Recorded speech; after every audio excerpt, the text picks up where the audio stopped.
आज दिवसाची सुरुवात खूपच लवकर झाली होती, कारण आज होळी, त्यामुळे खूप लवकर उठले आणि नंतर अंघोळ वगैरे करून घेतली आणि नंतर थोडीशी स्किन केअर करून घेतली. ही रोजच मी करते, तुझ्यासोबत आज शेअर करावं म्हटलं. तसं तर जास्त काही लावत नाही, थोडंसं सनस्क्रीन, बॉडी लोशन आणि लिप बाम, थोडं टिकली आणि थोडंसं डोकं धुतल्यामुळे थोडंसं केसाला तेल लावून घेतलं.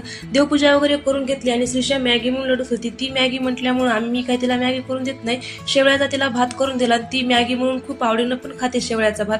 नंतर आलीसाठी मेथीची भाजी बनवली आणि किचन वाट्यावर खूप सारा राडा पडला होता, ते सगळं क्लीन करून घेतला आणि लगेच दुपारच्या वेळेला होळीसाठी नैवेद्य बनवायला घेतलं. मी पुरण घातलं आणि ते पुरण शिजल्यानंतर गाळून पण घेतलं आणि नंतर त्याला साखर टाकून असं भाजून घेतलं आणि लगेच बाहेर जाऊन बघते तर काय, लगेच काकाची होळीची तयारी चालू होती. नंतर लगेच घरात आले, माझे खूप सारे कामं राहिले होते म्हणून लगेच मी पटापट आवराय घेतले. आमटीला फोडणी दिली आणि भजे पापड केले आणि लगेच भात पण करून घेतला आणि लगेच नैवेद्य देवासाठी नैवेद्य पण करून घेतलं, जेणेकरून सगळं एकदाच नेलं ना डबल जायची गरज पडत नाही, म्हणून नैवेद्य वगैरे करून घेतलं आणि ताट वगैरे मांडून घेतलं आणि लगेच वेळ न करता खाली गेल्यानंतर अगोदर पूजा वगैरे करून घेतली आणि नंतर होळी दहन केलं. ते दहन वगैरे झाल्यानंतर घरी येऊन जेवायला ताट वगैरे मांडून घेतलं आणि जेवण वगैरे केलं.